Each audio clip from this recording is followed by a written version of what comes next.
Adam, we have to speak about Karine Jean-Pierre. She's now released a tell-all book, Independent, a look inside a broken White House outside the party lines. This is what she said earlier in the year, claiming that she wasn't really part of Biden's cover-up and there was a disconnect between her and the party. There was a disconnect for me. What was happening with leadership in the Democratic Party and how it was truly, as my former colleague, communications director Ben LeBolt said, it was a firing squad, and I had never seen anything like it before.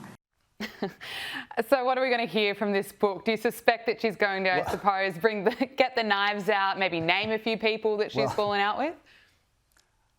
Well, look, I certainly won't be buying it, but she'll probably refer to herself as an historic figure, which she did once in a newspaper article in the US, which was somewhat hilarious. Look, she was the worst press secretary the US has ever had, really, for the president. No question. She was the ultimate diversity hire, I'm sorry to say. Jen Psaki was way, way better.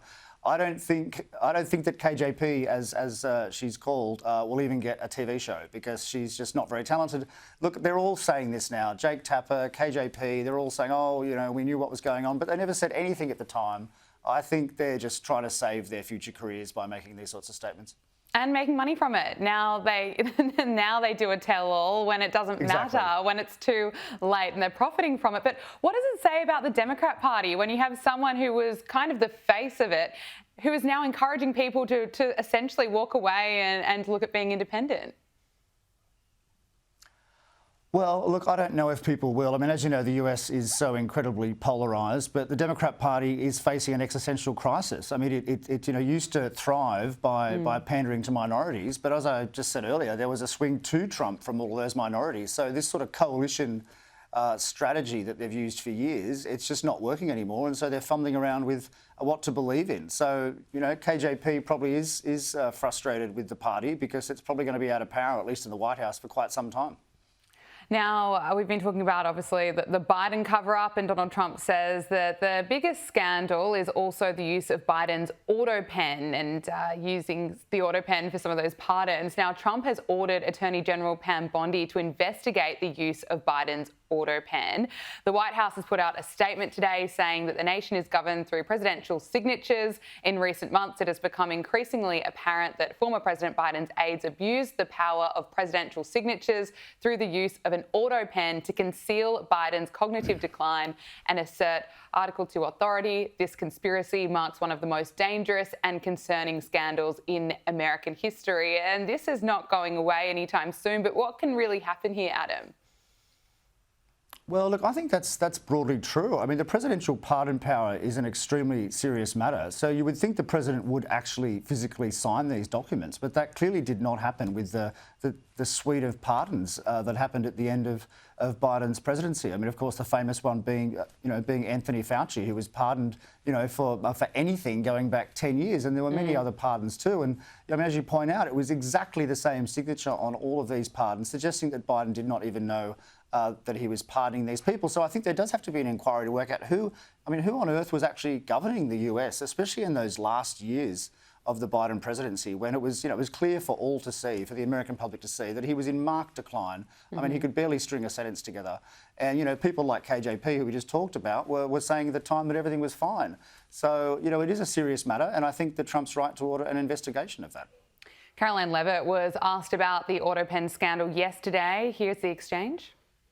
Looks different. It looks authentic. In fact, if you look at the last name, it almost looks like the president was having a hard time spelling his last name there. Is this White House of the opinion that the only pardon that would count is one that the president signed himself? It's very interesting. Very interesting props. If you want to bring them to my office later so I can take a closer look, I would like to do that. The president is making a good point when he discusses the usage of the auto pen. Who was running the country for the past 4 years? Yeah, it's an interesting question because it's strange that Hunter Biden's pardon, the person who was never supposed to get a pardon at all, appears to be one of the only ones that actually has Biden's handwritten signature. Yep. No, that's right. And look, I'm sure that was the president's decision himself, despite the fact, as you point out, the president said many times, the former president, I should say, said many times that he would not pardon his son, but he did. That was probably the only one that he was aware of. But yeah, look, it is, it's very sad actually, because if you take a step back now, there have been so many pardons. This precedent has been set now, I think, that you'll see at the end of every presidency, there's going to be, 24 pardons of people, and that's not really what it was set up for. Absolutely not. It's extraordinary use of power and, preemptive pardons. Biden, that is part of his legacy. I want to talk to you about Doge. President Trump has officially sent the first $9 billion Doge recisions package to Congress. So this is to gut funding for USAID, PBS, NPR, US Institute for Peace and other foreign aid programs. But $9 billion. It's no wonder that Elon Musk is pretty disappointed at the moment. It's not a lot of money in the grand scheme of things. No, look, it's absolutely not. I mean, the US revenue every year is something like 7 trillion $5 trillion. Spending is 7 trillion, revenue is 5 trillion. There's an enormous deficit of roughly $2 trillion every single year. And so $9 billion in the US context is absolutely nothing. And so I sympathise with Elon Musk. He spent months of his time. He sacrificed a lot financially himself to help the US government make savings. And now there's this bill before Congress, which he said is pathetic, essentially, which just increases the debt further. And so there's this token other bill you've pointed out, $9 billion. That's a bit of a joke, really. So, I think we're seeing the beginnings of the fraying of the Trump-Musk relationship, I think, for sure.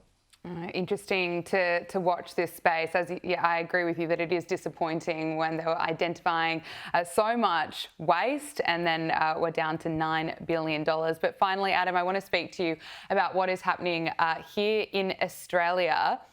And that is federal spending on climate and net zero policy has surged to $9 billion a year. So a decade ago, it was $600 million. Now it's $9 billion, and who knows what that will get to. But what value are we getting for this money? Well, look, just firstly, $9 billion in the Australian context is a lot of money. Yes, it is. It basically would be, it would be the 20th largest program of the federal government. So I looked at federal spending on climate change and net zero, and I was just shocked that over 10 years, it's increased 15-fold and about 400% just in the last few years since Labor was elected. So this is serious money. And, you ask about value. Well, there isn't much because emissions are actually going up. They've barely fallen. Of course, power prices are going up, as you know. So we've got power prices going up, and the government is asking taxpayers for $9 billion a year on, renewable this, renewable that. It's a disaster, really. It's a fiscal disaster. And so when the government says, for instance, we can't afford to spend more on defence, well, just remember that they're spending $9 billion a year on all sorts of boondoggles for so-called climate change. So, it's a huge waste. Adam Creighton, Chief Economist at the Institute of Public Affairs, thank you so much for your time. Thanks very much.